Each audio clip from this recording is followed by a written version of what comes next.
Welcome to TYT. It's Wednesday, which can only mean one thing. I'm Anna Kasparian, and today we're hosting the show with John Iadarola, host of The Damage Report, Dragon Daddy, good friend of mine, good friend of yours. John, how are you?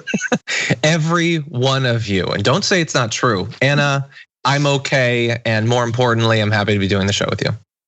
It's always good to have you, John. You have your own show, which means that you likely have already discussed, some of the updates on the changes that have been made to the coronavirus relief package in the Senate. And unfortunately, Joe Biden was all too eager to strike up a deal with conservative Democrats.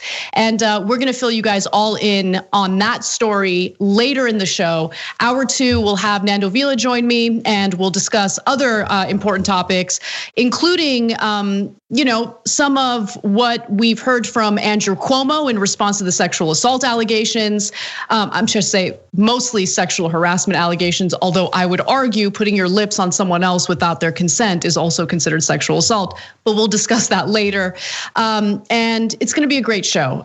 There's gonna be some fire, there's gonna be some ice, there's gonna be some salt, John. Is there a song of those things? There is a song of fire and ice. I have heard of such things existing. But anyway, without further ado, let's actually start off with a discussion about what Republican Representative Paul Gosar was up to when the rest of the House of Representatives was voting on critical relief for Americans. Republican Representative Paul Gosar of Arizona was not present during the House of Representatives vote on coronavirus relief. In fact, he made a decision to be somewhere else. Gosar, who skipped Friday's House votes, including the vote on the $1.9 trillion COVID-19 relief package, spoke Friday night at the America First Political Action Committee, where he blamed former President Donald Trump's election loss on big business, big tech, and the swamp, and pushed anti-immigration arguments to the crowd of groypers, a loose coalition of mostly young alt-right extremists led by white supremacist Nick Fuentes. And I really feel that ABC News did a service to these people by essentially using euphemisms for who they are. These are neo-Nazis, these are white nationalists, these are individuals who are anti-government. And the fact that Gosar decided to be absent during important House votes in order to speak at this event tells you everything you need to know about Representative Gosar. But we do have a snippet of his speech. Let's take a quick look at that. We all watched recently big business, big tech in the swamp, handed together in a technology coup to usurp the White House from President Trump, the people's president.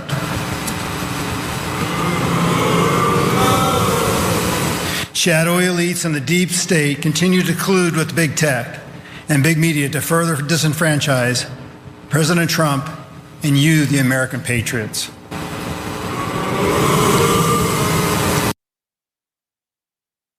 No, John, I think he nailed it. I think that crowd was very enthusiastic about his speech.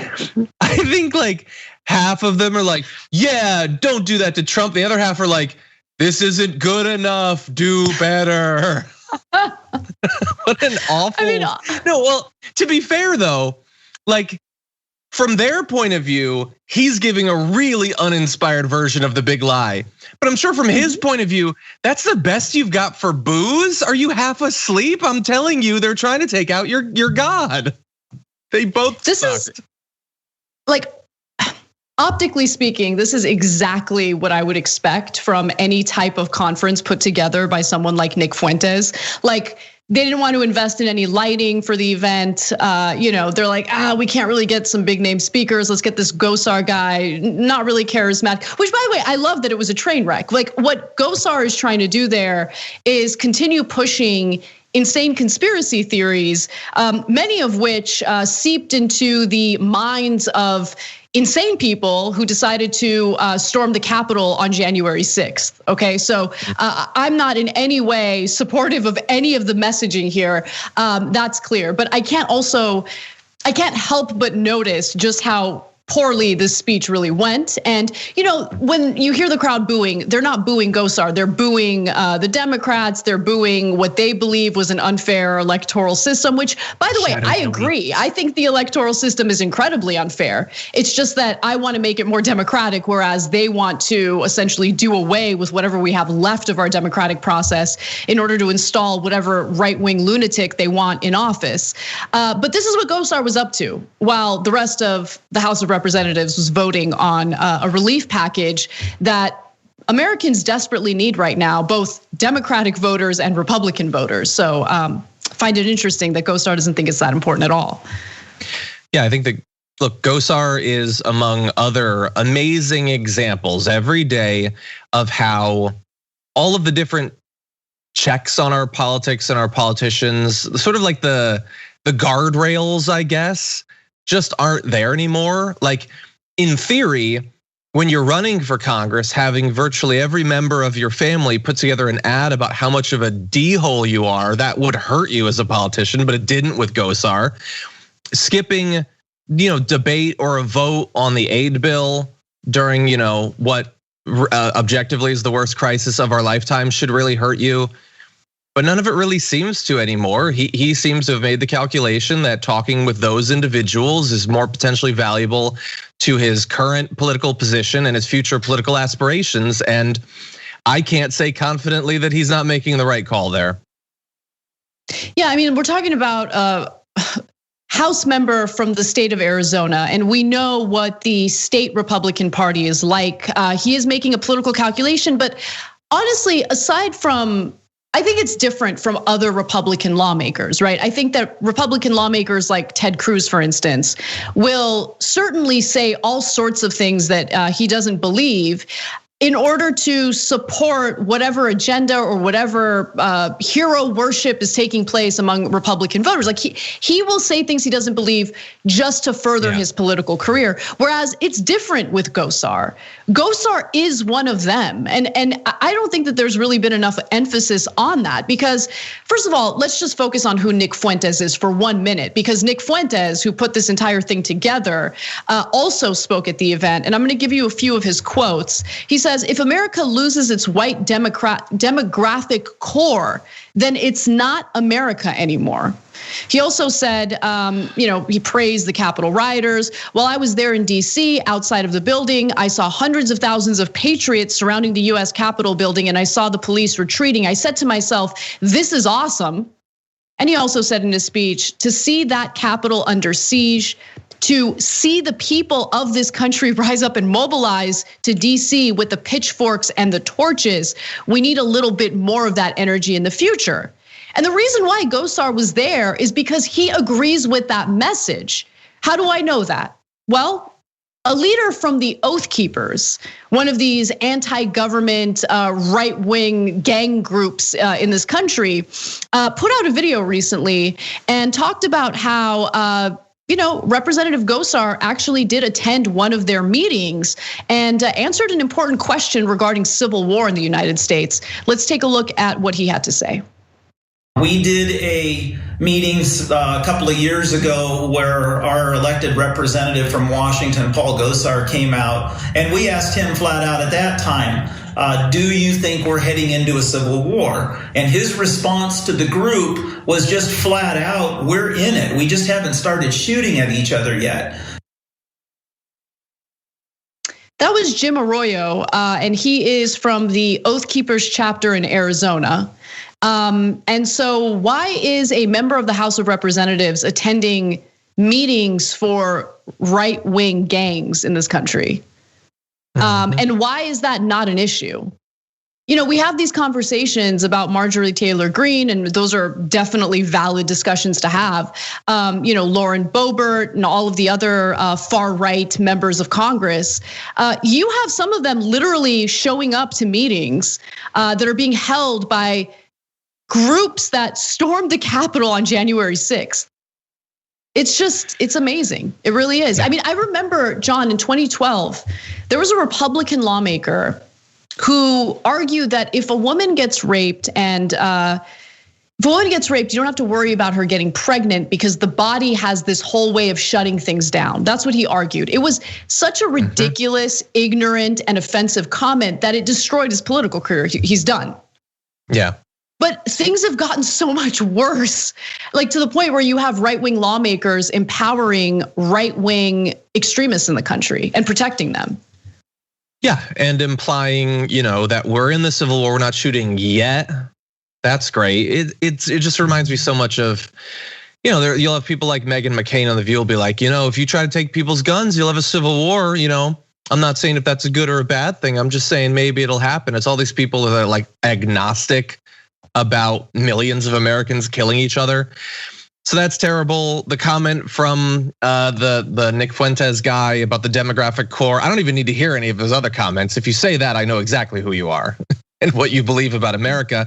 But the issue is that while the racists, the people who believe that all politics is about race and protecting the white race, have become simultaneously more vocal about it and also far, far more influential in the Republican Party. At the same time, you have more right-wing propaganda about how racism doesn't exist and white supremacists haven't done anything wrong, even when you're literally watching video of them doing it. You have people not even necessarily on the right trying to pretend that any conversation about race is a waste of time. It's all economic anxiety and everything. And so what do you know? They continue gaining power, and the fact that they're becoming more explicit about it never really seems to hurt them because there's so much plausible deniability. So many people on all sides have just kicked up a bunch of dirt that we're just supposed to, try to convince people that this is a problem. We have to convince people of things that were so obvious years ago. I don't know. Is he gonna be in trouble? Like was it Steve King? Like this is the sort of thing that made him lose his position. And now it can't effectively. With the Democrats in charge, maybe Marjorie Greene gets stripped of her committee assignments. Before it was the Republican Party that did that. But we have backslid so much on this. I don't have any answers, by the way. I don't either. I mean, Representative Steve King, former Representative Steve King, who, is obviously not in office anymore. He was also stripped of his committee assignments because he had said that there's nothing wrong with nationalism, among a million other insane, offensive, racist things. But I bring him up because he was also at this, nationalist conference, whatever you want to call it. He was there to speak as well. So it gives you a sense of who gathered. And again, understand Gosar decided that voting, doing his job was not important. Going to this racist conference to speak for right-wing extremists who had stormed the Capitol, like that was more important to him. Now, luckily, the $1.9 trillion coronavirus relief package passed in the House of Representatives because Democrats have a slim majority there. But it doesn't matter. The point here is Gosar obviously has his priorities in emboldening and empowering the worst elements of society while also abandoning his job and refusing to do what he was literally elected to do. So this is what the Republican Party is. And I'm actually, to be honest with you, tired of reading articles by reporters who are like, ooh, so this war within the Republican Party, is it gonna be Trumpism or is it gonna be the more traditional Republican? You know already. They protected Donald Trump, who incited the riot. You already know, case closed. We don't need to have the debate anymore. Let's move on.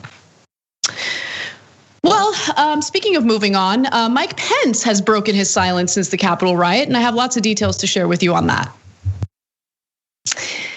Former Vice President Mike Pence has decided to break his silence following the January 6th riots, where Trump supporters stormed the Capitol and chanted things like, hang Mike Pence, because he was in the process of counting the Electoral College votes for Joe Biden, the person who actually won the general election.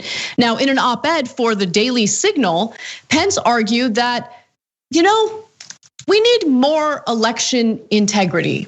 That's the headline for his op-ed. Election integrity is a national imperative. So he's continuing to push this lie that there were issues with voter fraud.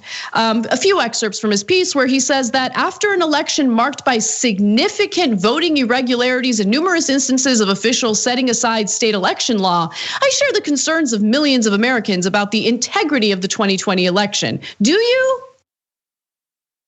Your family was in the Capitol with you. Like Pence's family had to be evacuated along with Pence, obviously, because these Trump supporters who had been lied to by Donald Trump and lied to by Mike Pence stormed the Capitol and were threatening their lives. They were literally chanting, hang Mike Pence. But he's gonna continue furthering this nonsense about how we need more election integrity. And to be sure, we do need reforms for our election, something that Democrats have passed in the House of Representatives, something called HR 1, which we'll get to in just a second. But John, the whole idea of this op-ed was to shift the ire of Trump supporters off of Mike Pence and onto congressional Democrats who are trying right now to expand voting rights, to get money out of politics through legislation. That's what HR 1 is. That's what the whole point of this piece is. And we're gonna get to HR 1 in a second, but I wanted to give you a chance to jump in. Yeah, maybe it'll have that effect. I don't know, if I had spent the past few months being told by the only person I trust to be the arbiter of all that is true in the universe that Mike Pence could save us, and he chose not to, I'm not sure that I would care about any op-eds he wrote afterward. You could have overturned the election. You could have made Donald Trump president. And by the way, I am not predisposed to read, so I don't know why this is the thing that would actually save him. I have to say that I think, considering the threat to Mike Pence and his family that has to be ongoing, combined with the complete lack of interest in the Republican base of his presidential aspirations, I think it's sort of beautiful. Like everybody just wants to find something they will fight for, something they're willing to die for. And he's proven that he's willing to die for this big lie. And he might be called upon to do so at some point in the near future. And yet he's not backing down. He will be torn to shreds by a mob of red hat wearers so that Donald Trump can raise money for the next few years. It wouldn't be my cause, but I appreciate the commitment. Well, the Republican Party is terrified about the potential passage of HR 1, and they're pretty transparent about how they know that it would put them at a disadvantage because throughout the years, their ideas don't win over the majority of voters. What typically tends to happen is they find ways to rig the system in their advantage through gerrymandering and other tricks that they've played. And so HR 1 is this opportunity to really reform elections in this country, to make it a little more fair for people, to make it easier for people to take part in it. And more importantly, the part that I enjoy the most out of this piece of legislation is the campaign finance portion of it. But here's what Pence would have you believe about HR 1. And of course, all of this is complete and utter bullcrap. So he says Congress will vote this week on HR 1, the so-called For the People Act, a massive 800-page election overhaul bill that would increase opportunities for election fraud, trample the First Amendment, further erode confidence in our elections, and forever dilute the votes of legally qualified eligible voters. At one point, he even argued that this would make it possible for undocumented immigrants to vote, which is not in any way true. It's just not true. He just completely made that up, completely made it up. And I know, right? And John, it's interesting that he put this op-ed out because the Supreme Court is actually hearing a case right now involving restrictive voting laws in their own state. So one of those voting laws that actually makes it very difficult for minorities to cast a ballot in the state is that if you are submitting your ballot in a precinct other than your own, well, then that ballot doesn't count. Right, and so it disproportionately impacts the minority vote in the state of Arizona. And so the case has made it to the Supreme Court. And so Amy Coney Barrett is questioning the lawyer representing the Republican Party from the state of Arizona. Just to give you a little more context before we go to this video, an attorney representing the Arizona Republican Party helpfully admitted outright that voting makes it harder for Republicans to win elections. Asked by right-wing Supreme Court Justice Amy Coney Barrett to explain the Arizona GOP's interest in upholding a state law that disqualifies ballots cast in the wrong precinct, Republican lawyer Michael Carvin responded that striking down the regulation would, quote, put us at a competitive disadvantage relative to Democrats. Now, I want to have you hear the exchange for yourselves. Let's take a quick look. I'm interested in knowing why the RNC is in the case. So, the DNC had standing, and the district court said that it had standing to challenge the out-of-precinct policy because the policy placed a greater imperative on Democratic organizations to educate their voters and because the policy harmed its members who would have voted out of precinct. What's the interest of the Arizona RNC here in keeping, say, the out-of-precinct ballot disqualification rules on the books? Because it puts us at a competitive disadvantage relative to Democrats. Politics is a zero-sum game. He just says it. They just say it, guys. They say it out in the open. They don't want democracy. They don't want free and fair elections. Okay? They're just saying it, John. They're just saying it. They don't even care. Yeah. It's amazing. And they should say it. And why not? Because in theory, like we express like, oh my God, they're just saying it, because we're not explicitly saying it, because wait, shouldn't that have consequences? Well, hypothetically, the consequence might be that you would turn off your voters because they wouldn't want to be affiliated with a group who cares so little about democracy. But all of those people believe that the other side harvests the hormones of babies and wears their face as masks. So I think they're gonna be okay. I don't think that the Republicans are gonna lose a lot of votes for trying to shut down voting, especially when it's been made very clear to all of their voters that the voting, suppression is gonna largely affect non-white voters, far more so. So it's surprising to me that it's not more explicit. I mean, it's pretty explicit. All these different bills and all of that. The completely fraudulent op-ed from Mike Pence. We're in a really dark place. We've had. I don't want to go too broad because I know we have a million things to talk about. But like, there have been instances in the past, for instance, prior to the ACA, where there's this big crisis staring America in the face about healthcare. And in theory, you had both sides with plans. I don't think the right was ever gonna pass one, but they at least had to pretend that they might. And now there's nothing like that. The Republicans, every Republican in the country is desperate for Trump to get back into office. But I defy them to explain why, what they want him to do. In theory, to stop the left, I guess. But it's not that they want him to get in to fix something having to do with wages or health insurance or student loans or anything. It's not tied to any problems. And so the right doesn't have to even pretend to offer solutions to those problems, which means that there can't be any nationwide debate about the problems because only one side even acknowledges that they exist. And I don't understand how a democracy, how a political system of any formulation is supposed to work when an ever increasing percentage of the population is more interested in like, man, they took out that Dr. Seuss book, and that's a serious issue from my point of view, and that's the only serious issue. Cancel culture is the only serious issue. How are you supposed to have competitive campaigns? How is it supposed to be anything other than just raw demographics and voter suppression at that point that determines who rules the day?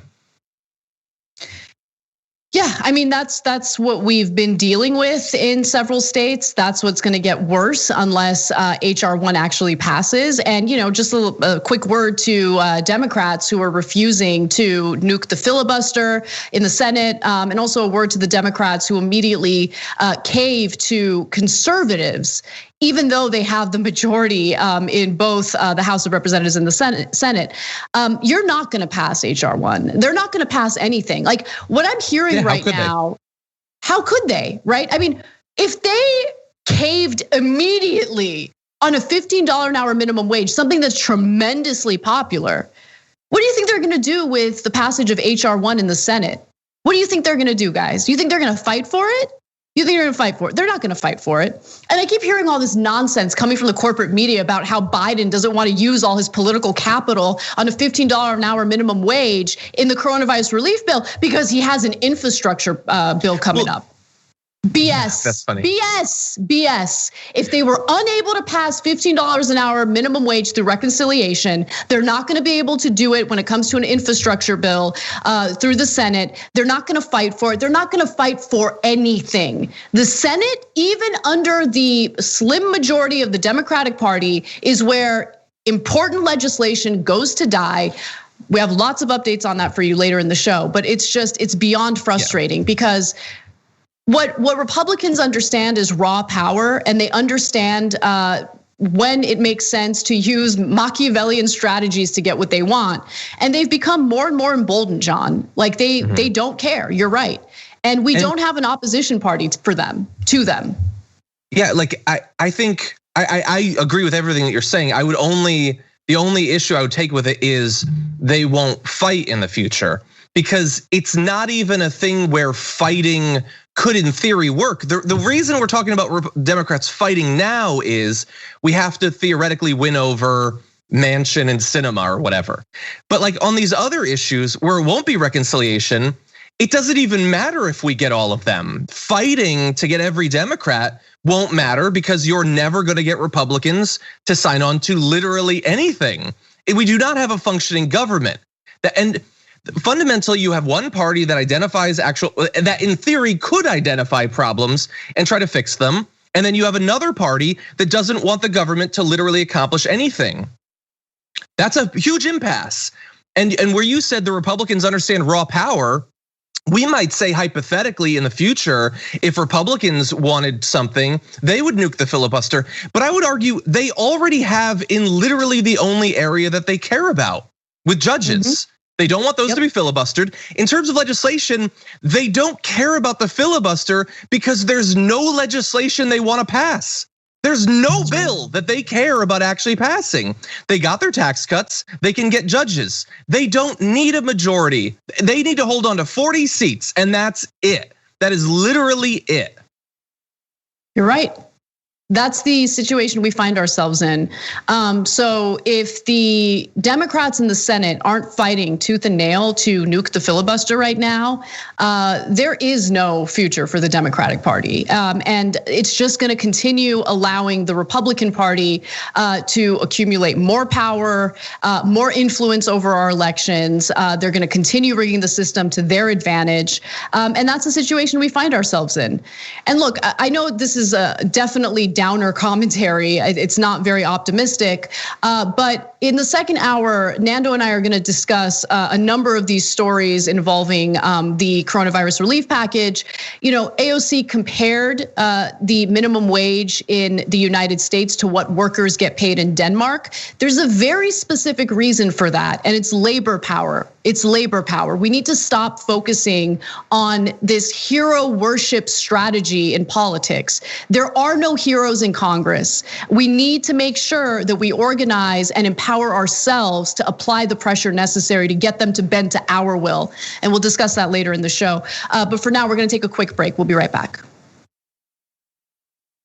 We need to talk about a relatively new show called the Republic, or UNFTR. As a Young Turks fan, you already know that the government, the media, and corporations are constantly peddling lies that serve the interests of the rich and powerful. But now there's a podcast dedicated to unraveling those lies, debunking the conventional wisdom. In each episode of On the Republic, or UNFTR, the host delves into a different historical episode or topic that's generally misunderstood or purposely obfuscated by the so-called powers that be, featuring in-depth research, razor-sharp commentary, and just the right amount of vulgarity. The UNFTR podcast takes a sledgehammer to what you thought you knew about some of the nation's most sacred historical cows. But don't just take my word for it. The New York Times described UNFTR as consistently compelling and educational, aiming to challenge conventional wisdom and upend the historical narratives that were taught in school. For as the great philosopher Yoda once put it, "You must unlearn what you have learned." And that's true whether you're in Jedi training or you're uprooting and exposing all the propaganda and disinformation you've been fed over the course of your lifetime. So search for UNFDR in your podcast app today and get ready to get informed, angered, and entertained all at the same time.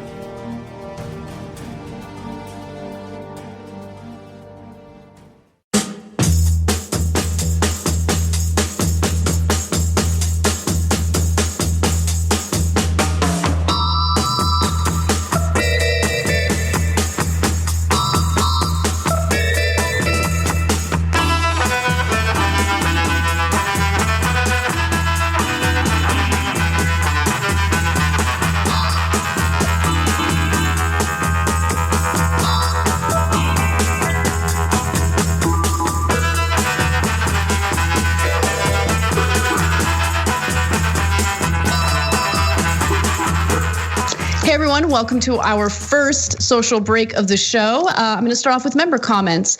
The anti-fascist metal hippie writes in regarding the Gosar story we just did.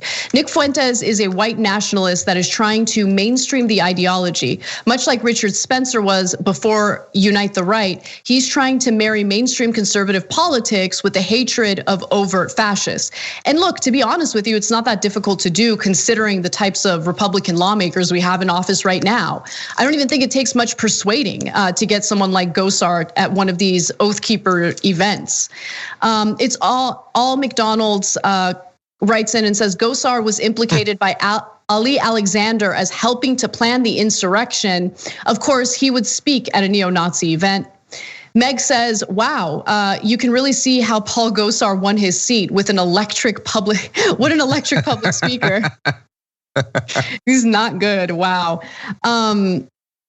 Which by the way, the standards are so low for, anyway, okay, KD Dragon. I thought that all of those rioters at the Capitol on the 6th were Antifa. Are they saying that Antifa are patriots now? That's from KD Dragon, that's hilarious.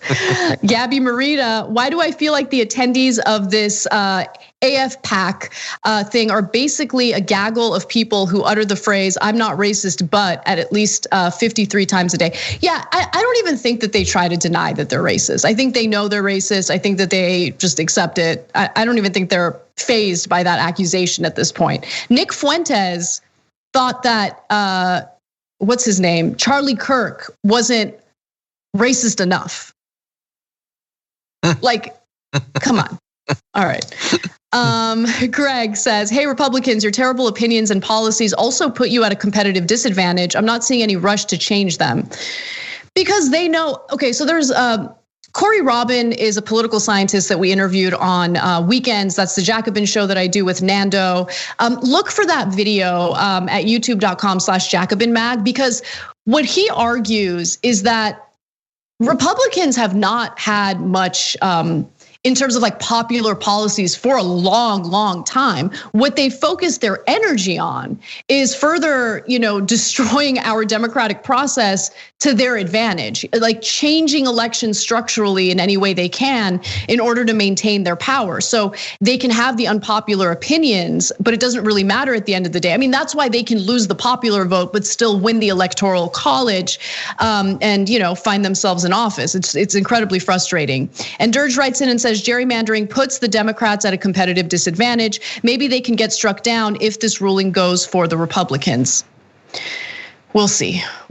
Anyway, we do have to, actually, no, I'm gonna read a quick super chat. Peter Hamby, merci beaucoup, Anna, for reminding us of Todd Aiken. Thank you for reminding me of his name. I blanked on it and I was like, I'm not going to guess, so thank you for reminding me. I wonder how many rapists actually believed him.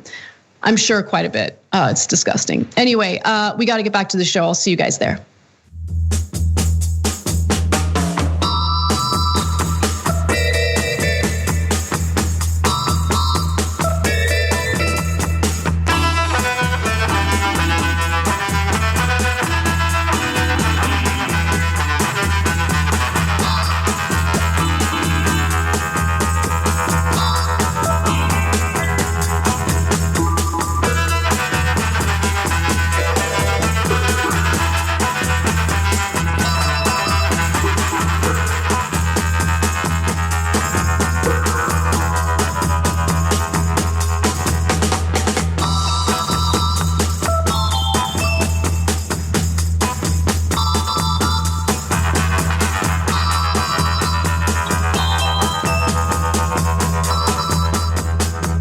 Welcome back to the show, everyone. Anna Kasparian and John Idarola. John, this is your chance. This is your best shot.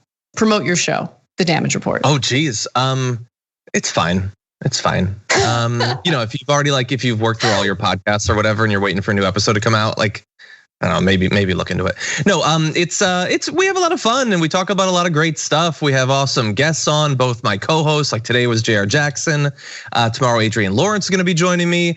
We close out the week on Fridays by throwing human garbage in a garbage can, which is a lot of fun. Congressman Ro Khanna was just on to talk about the minimum wage and the IRS. We have a lot of fun. We don't take ourselves too seriously, but we actually identify what's wrong in the country. That's what we try to do. I love it. It's The Damage Reports. It only makes sense. Your show is so popular that now on anything I post on Instagram, there are comments dragon related. So I posted a picture of me and my dad this morning, and people wanted to know what is my dad's dragon nickname, and I've already chosen it for him. It's he's the what's the hell dragon, because he says what's the hell. I like it. So that's it. That's my dad's dragon nickname. Nice. All right. Well, let's talk about Marjorie Taylor Greene, but more importantly, where she was speaking and why she was speaking today, and the important underlying story that I don't think is getting enough attention. So. Right-wing conspiracy theorist Marjorie Taylor Greene, who earlier had her committee assignment stripped from her after she advocated for violence against her political opponents, says that she's the real victim of voter suppression. Not because her state GOP is actively working to dismantle the voting rights of minorities, but because she has to walk through metal detectors, and that's really hurting her ability to enter the House floor. Anyway, I don't want to put words in her mouth. Let's hear what she has to say. Mr. Speaker, I rise in opposition to H.R. 1. While we're talking about voter suppression and long lines, I'd like to point out that there's real voter suppression that happens right here in Congress. Many members of Congress have to stand in long lines to enter the chamber, going through metal detectors, emptying our pockets, and being treated very disrespectfully. So that is real voter suppression, and it's a shame that it happens right here on the House floor. Standing in line to vote is not voter suppression. It's just part of the voting process, just like people stand in line to buy groceries at the grocery store. So she believes that walking through metal detectors is it's wrong, it's offensive, except for when the Republican Party demands that school children do it to enter their own schools, because our politicians refuse to do anything about gun violence in this country. But John, I'd love to hear your thoughts on Marjorie Taylor Greene's oppression. Like, she's really oppressed here. Yeah, so presumably for those kids, it's not disrespectful. Or it doesn't matter if it's disrespectful. Yeah, she sort of did, like, I'm inclined to say that she would do okay as a right-wing pundit, except she doesn't talk fast enough or do enough coke. But the reason I say that is because she has mastered the skill of saying like at least 6 dumb and or crazy things in every statement, so you don't know exactly where you're supposed to start. Yeah, that's pathetic. It's, making yourself out to be the victim, which is her natural impulse. It's the impulse of virtually every right winger in the country now. I imagine that even Republicans watching that would think, why are you being such a baby about this? Like, how many people could possibly be in that line? And bear in mind, we wouldn't have the line if you hadn't encouraged violence, if you didn't insist on bringing guns into the Capitol building. We could get rid of the lines if you guys would act like actual humans living in a society. And in the absence of that, making yourself out to be a victim just seems so pathetic and whiny. And I keep waiting for eventually just the constant whininess of the right to actually hurt them, for people to see through the claims that somehow they're the strong ones, the alphas, when they just whine about stuff like this all day long, but it doesn't seem to be catching up to them. So I guess they're doing okay. Aside from that, the actual substance is that voter suppression is real and it actually affects people other than Marjorie Taylor Greene. And I hope as a country we take it seriously at some point. In fact, voter suppression is exactly what Republican lawmakers are currently working on in the state of Georgia, which of course is the state that Marjorie Taylor Greene comes from. And so they're working on 2 bills, and I want to highlight them for you so you can understand why it's so important for the House of Representatives to pass HR 1, also known as the For the People Act. We'll get to that in a second. But here's what's happening in the state of Georgia, which, as we all know, did go from red to blue in the 2020 general election. So Republican lawmakers in the state are panicking and trying to find ways to rig the elections, future elections, to their favor. 2 bills, one passed by the House on Monday and another that would pass the Senate this week, seek to alter foundational elements of voting in Georgia, which supported President Biden in November and a pair of Democratic senators in January. Narrow victories attributable in part to the array of voting options in the state. So the House's bill in the state of Georgia, it's HB 531, which has not yet been passed. It might be amended in the Senate. It calls for an end to automatic voter registration, vote by mail system known as no excuse, which allows any voter to cast mail ballots if they choose. So they'd call an end to that. It also goes to the Senate this week. So that's what we know so far. And the Republican legislation would undermine pillars of voting access by ending automatic voter registration, banning drop boxes for mail ballots, and eliminating the broad availability of absentee voting. The bills would restrict early voting on weekends, limiting the longstanding civic tradition of souls to the polls, in which Black voters cast ballots on Sunday after church services. So this is very clearly targeted toward Black voters in the state of Georgia. And again, that's why it's so important for Congress to pass HR 1. And that is exactly what they were debating on the House floor when Marjorie Taylor Greene made those idiotic statements. So I want to go to this video of Professor Lawrence Lessig, who explains just how important HR 1 really is for people who actually care about having a free, fair, democratic process. This bill, referred to as HR 1, is the most fundamental reform of our. At TYT, we frequently talk about all the ways that big tech companies are taking control of our online lives, constantly monitoring us and storing and selling our data. But that doesn't mean we have to let them. It's possible to stay anonymous online and hide your data from the prying eyes of big tech. And one of the best ways is with ExpressVPN. ExpressVPN hides your IP address, making your activity more difficult to trace and sell to advertisers. ExpressVPN also encrypts 100% of your network data to protect you from eavesdroppers and cyber criminals. And it's also easy to install. A single mouse click protects all your devices. But listen, guys, this is important. ExpressVPN is rated #1 by CNET and Wired magazine. So take back control of your life online and secure your data with a top VPN solution available, ExpressVPN. And if you go to expressvpn.com/TYT, you can get 3 extra months for free with this exclusive link just for TYT fans. That's expressvpn.com/TYT. Check it out today. Political system since the Civil War.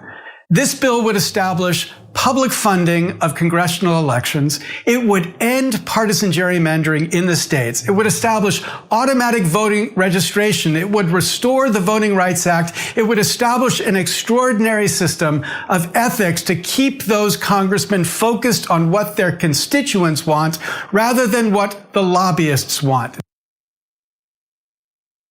In other words, John, HR 1 includes a number of provisions that would be great for democracy, not so great for an unpopular political party that can't win based on ideas and has managed to win through rigging the system in their advantage. Mm-hmm. Yeah, it's just the latest, and maybe not even the latest. I mean, there's so many bills going around the country right now. Part of the Republican war on democracy, but I will say, especially if we're talking congressionally, I can only get so mad at the Republicans when they are not needed to actually pass this. And yet you and I both know that this bill will not become law under the current system. It has no chance. It'll pass the House or whatever, and that's meaningless because it won't pass the Senate because Republicans won't support it. And so at the end of the day, the only people that really matter are, again, the Democrats who will not get rid of the filibuster because they say it encourages bipartisanship. I would love them to provide some evidence of that because I don't see any.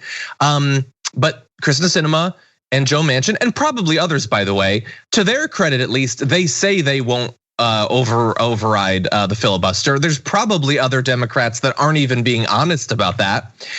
They value their myth of the filibuster more than every one of the things that video just described, because they would rather keep the filibuster and not have those things, or raise the minimum wage, or the Equality Act, or insert literally anything you want because literally nothing will pass. So again, the Republicans are the bad guys. The Republicans are the reason that the bill is necessary, but they're not the reason fundamentally that the bill won't pass, or they're at least not the ultimate reason that the bill won't pass. Yeah, you're absolutely right about that. And for someone like Joe Manchin and Kyrsten Sinema, understand that their unwillingness to do something about the legislative filibuster in the Senate is based on self-interest and also cowardice, because Joe Manchin wants to brand himself as the Democrat that can be tolerated by right-wing voters in West Virginia. Like, he's afraid of right-wing voters. Right, Kyrsten Sinema is in a similar situation, but what are you doing appealing to right wingers, right? And even if you want to appeal to right wingers, I mean, on the issue of a $15 an hour minimum wage, it's a pretty popular policy regardless of which political party you fall under. But the future of the country doesn't matter.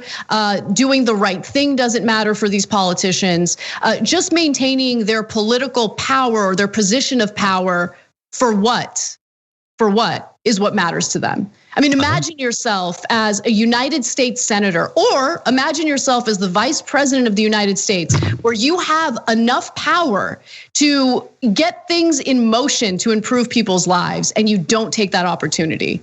What's the point? Other than enriching yourself financially, what is the point? Yeah, I mean, for Joe Manchin, he gets to have a job that pays him a lot, and he will never be expected to do anything. He set up a situation where he won't have to. But imagine being Joe Biden and running for president, and then spending like the next 30 years running for president more, and thinking about when you're gonna run for president. And then you finally somehow become president, and you will accomplish nothing.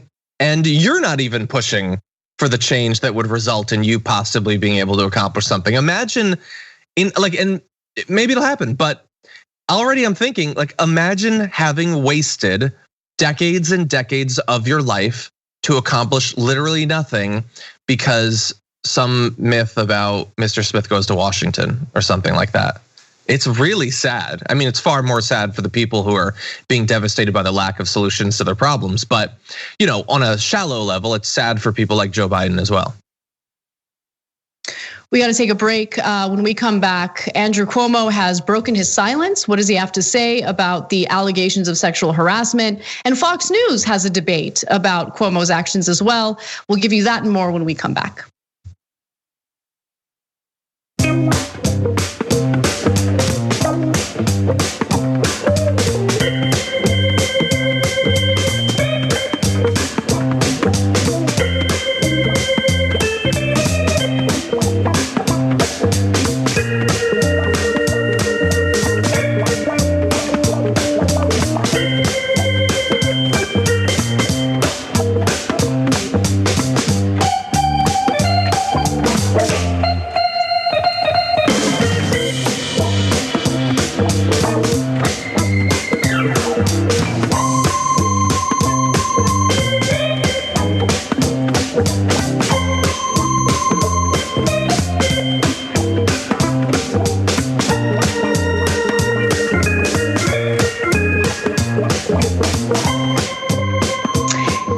Welcome to our social break. TDR is on TikTok. So if you're a follower and a fan of The Damage Report, you should check it out on TikTok at The Damage Report.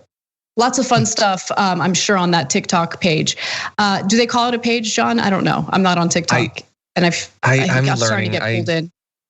It's very different, and I have no idea what anything's called. I'm already falling behind. I'm already turning into a boomer. Like, I gotta get with it. Speaking of getting with it, you should check out Happy Half Hour tonight on our Twitch channel. It follows our post-game show and is hosted by our very own Brett Ehrlich. You can watch at 5:30 p.m. Pacific, 8:30 p.m. Eastern at twitch.tv/TYT.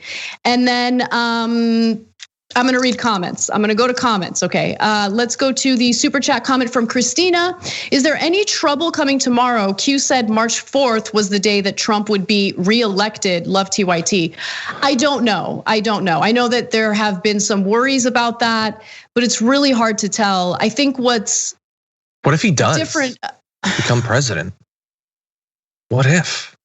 Who Trump? What if it's he right? might be 2024. I mean, we'll see. No, tomorrow. What if? Yeah, maybe. We'll see. Maybe. Jesse Minor, if a grocery line is backed up, they call for help.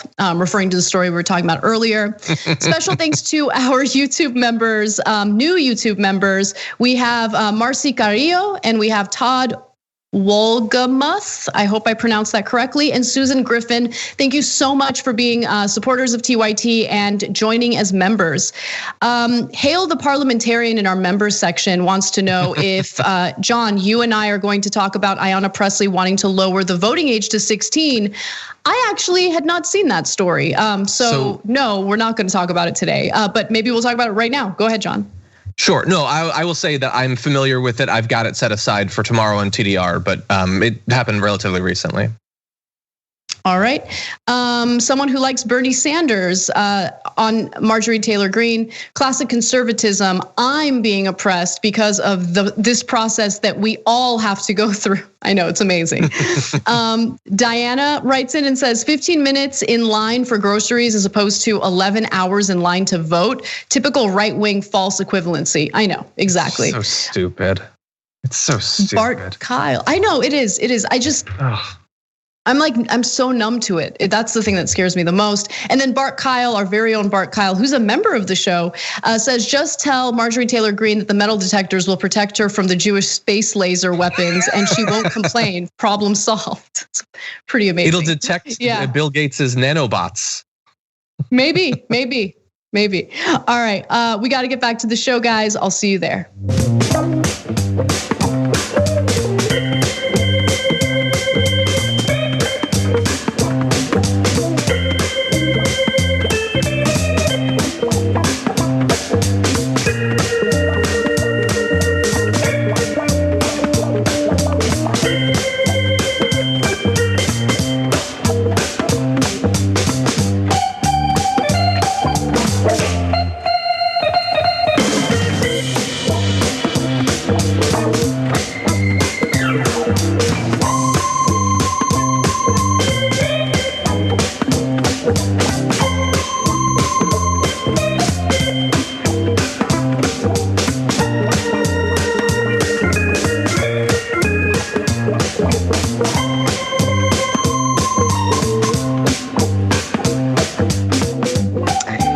Welcome back to TYT. Anna and John with you. Let's get right to our next story because Andrew Cuomo is still in the news and he has broken his silence. It's worth going to his statement. So,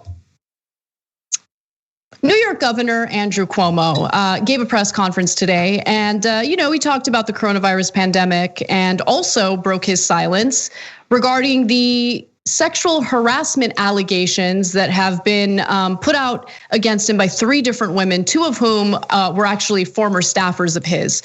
Now, before we go to this video, I should note that if you watch the full statement, he begins it by, trying to be less offensive by arguing that he's in favor of women coming out and being able to air their grievances, to be able to share their thoughts and their discomforts and all of that. And then he followed it with this. First, I fully support a woman's right to come forward. And I think it should be encouraged in every way. I now understand that I acted in a way that made people feel uncomfortable. It was unintentional, and I truly and deeply apologize for it. I feel awful about it. And frankly, I am embarrassed by it.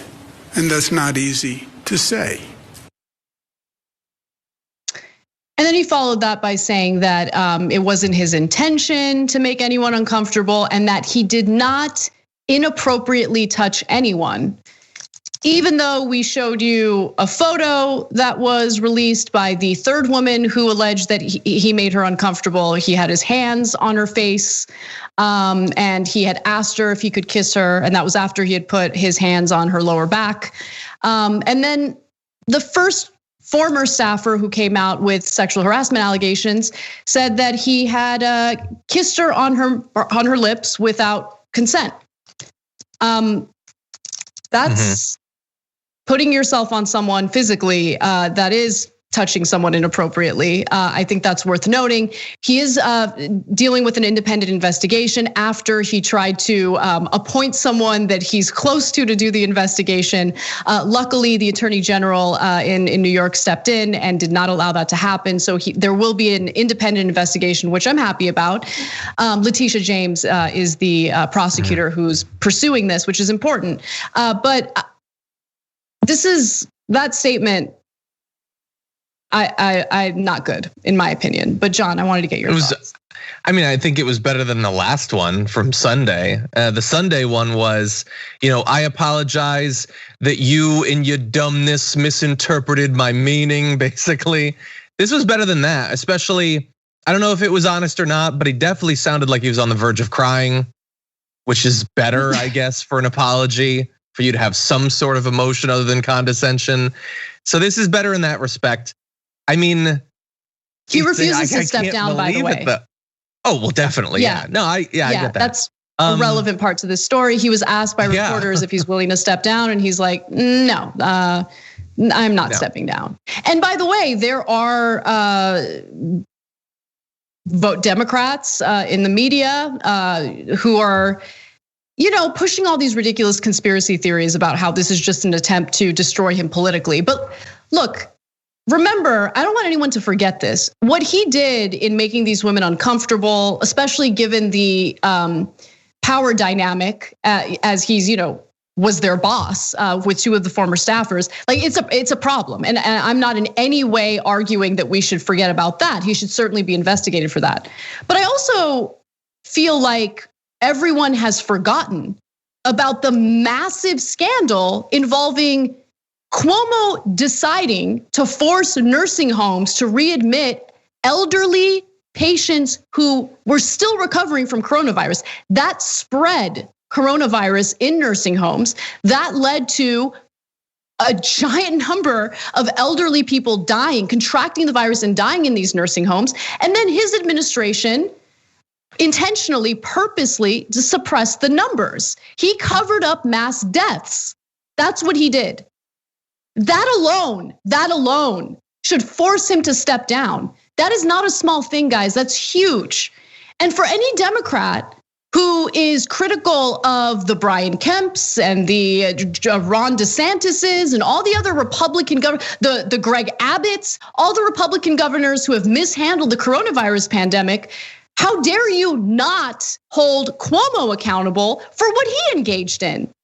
This is not about political labels. This is about what's right and wrong. What Cuomo did is wrong, and everyone's just forgotten about that. It's like not a big story anymore. That is a huge deal. We're talking about death, mass deaths in the state of New York that were caused by a terrible decision that he made, and then he covered up how many people had died. I don't know, maybe I'm crazy for being outraged by that, but that deserves outrage. Yeah. No, I mean, yeah, and the whole thing just comes down to is he gonna get enough pressure from people that he cares about that have some influence over his future aspirations? And I don't mean the voters. I don't think he particularly cares about that. But there's always somebody that gets to weigh in on this. Nobody steps down willingly. Nobody's like, if it would make people feel better, I'll end my political career. I don't think they generally do that, but sometimes they've stepped down. Katie Hill stepped down, Al Franken stepped down. It can happen as long as you're a Democrat. And so maybe it'll happen. I don't know. I don't think that these various iterations of apologies are really convincing anyone that he's fundamentally changed what he thinks happened and why fundamentally it was inappropriate. And that's a problem, but not necessarily a big enough problem to cause him to leave political office. Well, we do have one more Cuomo-related story that I want to get to before we wrap up our first hour. And John, I can't wait for you to react to Geraldo here, because Fox has weighed in on the Cuomo scandals. And so they got into a little bit of a debate. I want to share those details with you. The fine people over at Fox News engaged in a debate regarding New York's Governor Andrew Cuomo and the multiple allegations of sexual assault that have been made public against him. Now, Geraldo has decided that maybe this is a good time to defend someone who allegedly kissed a former staffer without consent, who also proceeded to ask all sorts of inappropriate sexual questions, just made his former staffers uncomfortable, then later, made another woman at a wedding uncomfortable. But Geraldo's like, come on. I mean, poor guy's lonely. Here's his argument. Now, I'm very sympathetic to these young ladies who have come forward. None, as far as I have heard yet, has alleged, conduct that would be called sexual assault in the classic sense of it. Andrew Cuomo, I know this is the most unpopular thing in America to say right now. He's a 63-year-old single guy living in Albany, the most boring town in America. He's all by himself, and single women come by. I'm not saying anything is appropriate. I'm saying that there's human nature, and we have to recognize that he's not Geraldo, when you say that, you basically say made out. Oh my God, that was awful. Sexual harassment is bad. It's wrong. I feel a lot of empathy for women who have been, or people who have been sexually harassed. Except if you live in a boring town, then it's okay, because you might be a little lonely and you have no choice but to sexually harass your own staffers. That was his argument, John. Anna, cut him some slack. They shut down the only Dave and Buster's in town. What's he gonna do? That's it. Dave & Buster's is so much fun. I miss that place. It is. They didn't have enough. He didn't have enough activities. Throw him some toys, perhaps a ball. Give him something to do. I've never heard he was so bored he had to harass as an argument. I mean, that tight shot of Geraldo's face is very uncomfortable, given the commentary that we just heard from him. Okay, just pray that Geraldo is not bored. Well, okay, that's a good point, because come on, Skip, you're gonna do that too. I'm just kidding. But it is a very close up shot of Geraldo's Cuomo needs a strange face. Someone said in the chat. It makes me wonder what Geraldo does when he's bored. Like, if he thinks that being bored is justification to engage in sexual harassment. Dan Bongino did chime in. He apparently was disgusted by Cuomo and does want to hold him accountable, but it's for a very political reason. Let's watch. We wanted Kavanaugh to take a lie detector test, and he went out with I believe himself too. Dan?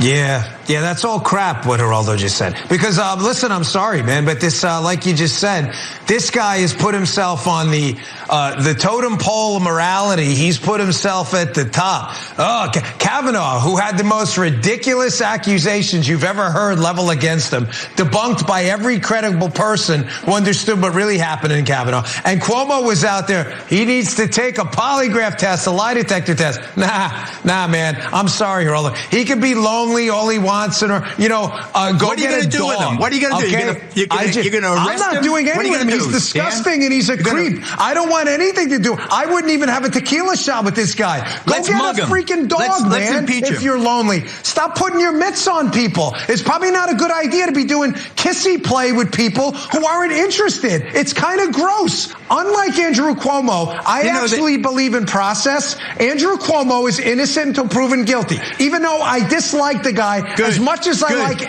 dislike any human being on planet Earth. Having said that, there was never a scintilla of credibility to the charges against Kavanaugh. Ever.